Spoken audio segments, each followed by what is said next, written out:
YS Jaganmohan Reddy అనే నేను శాసనసభ సభ్యునిగా ఎన్నికైనందున శాసనం ద్వారా నిర్మితమైన భారత రాజ్యాంగం పట్ల నిజమైన విశ్వాసం, విధేయత చూపుతానని, భారతదేశ సార్వభౌమాధికారాన్ని, సమగ్రతను కాపాడుతానని, నేను స్వీకరించబోయే కర్తవ్యాన్ని శ్రద్ధాసక్తులతో నిర్వహిస్తానని దైవసాక్షిగా ప్రమాణం చేస్తున్నాను.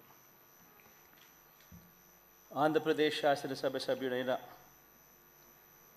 వైఎస్ జగన్మోహన్ రెడ్డి అనే నేను సభా నియమాలకు కట్టుబడి ఉంటానని, వాటిని అనుసరిస్తానని, సభా మర్యాదలను పాటిస్తానని, సాంప్రదాయాలను గౌరవిస్తానని దైవసాక్షిగా ప్రమాణం చేస్తున్నాను.